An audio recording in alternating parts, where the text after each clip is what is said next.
Well, hello everybody and welcome to part 3.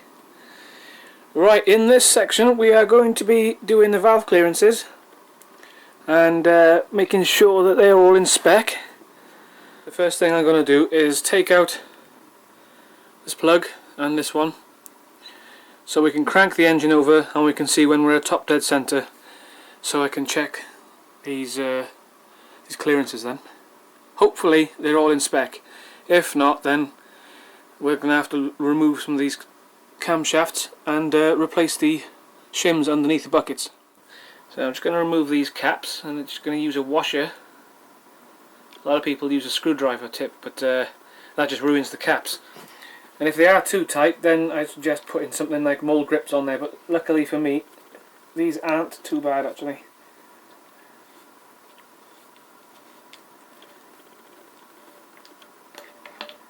So there's one. Rest that on there.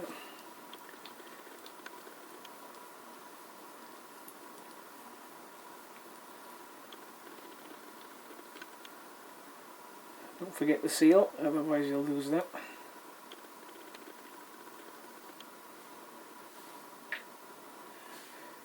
Make sure we've got that seal as well. Good. Right, we're ready to check them. Yes, so with the cam lobes facing away from each other, that's when you check your inlets and your outlets on cylinder 1. So that's what we're going to do now. It's all lined up. So let's check these clearances. Right, so now we're in position. We've got the timing mark set right, so we're at top dead centre on the first cylinder. So what we're going to do is check the inlet clearances on this side now. And the spec should be between 0.15 millimeter and 0.20 millimeter. So this is, at the moment, the feeler I'm using is a 0.15 millimeter, and that's right. That's too tight there. Also too tight, and I believe that's too tight as well. So let's go one down to the 13, and if that fits, then there's a nice sliding fit. That would indicate that we're out of spec and we need to change those. Right, let's check this again. So this is a 0.13 millimeter feeler gauge.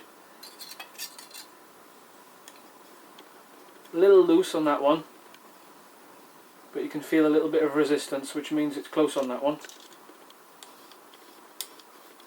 About a little bit tighter on that one, but about the same. And looser on that one. So they need changing, those ones.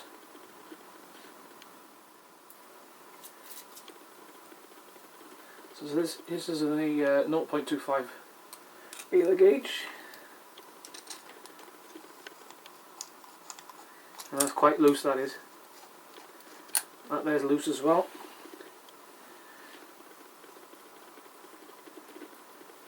So let's go one up if we can.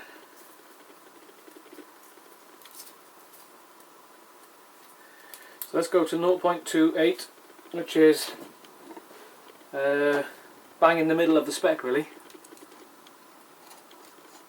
Now that's a good drag on that, which means that's in spec. So we don't have to touch this one. Same with that one. Exhaust side's good.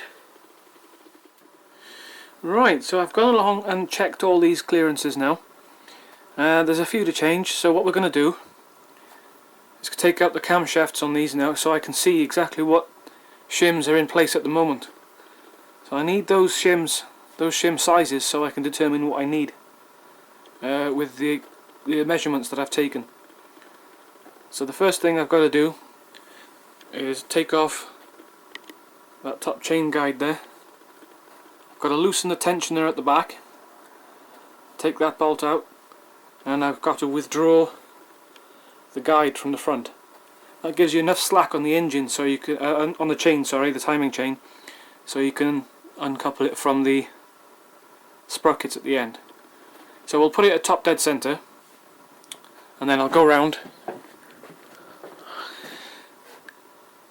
and we'll mark off the chain on this side as well, so we know exactly where we're going back, and then I'll take out these cams.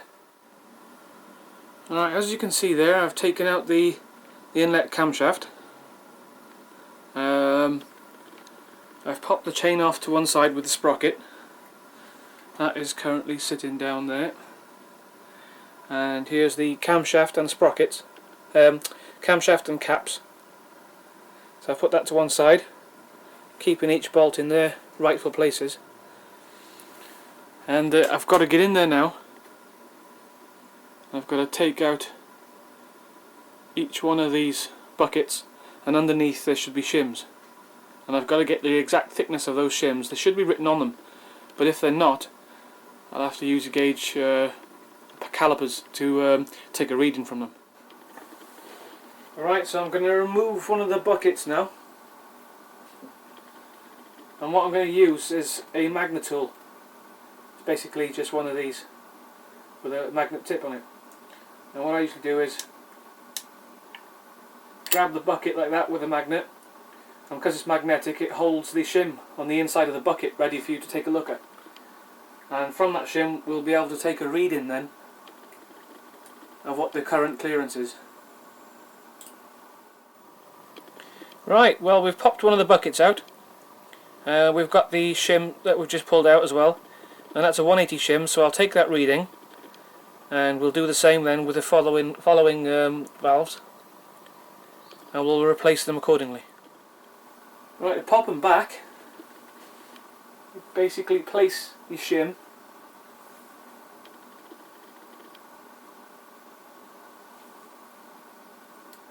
in the little insert on top of the valve.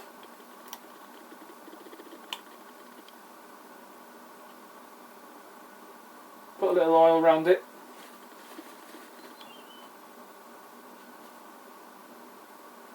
And then you can pop the bucket back over the top. There we go, and it should slide in fine. Right, so I have all my replacement shims here now, and I've got the measurements there.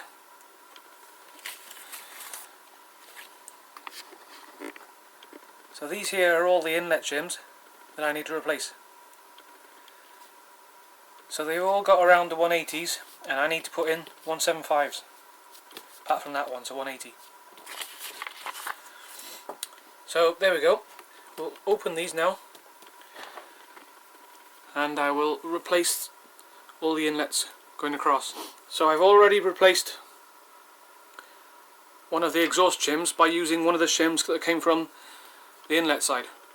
So that's fine. So all I had to do is order all the inlet shims.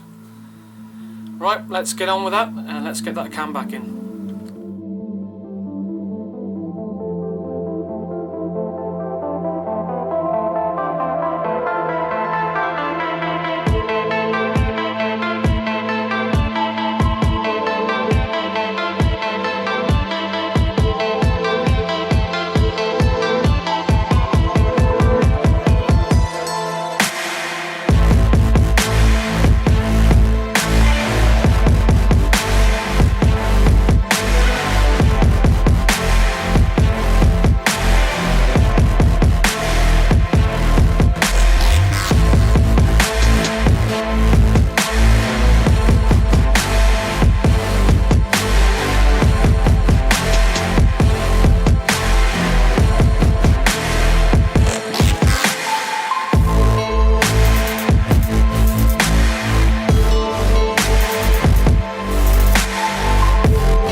Alright, everything's back on now. Got the cams back in.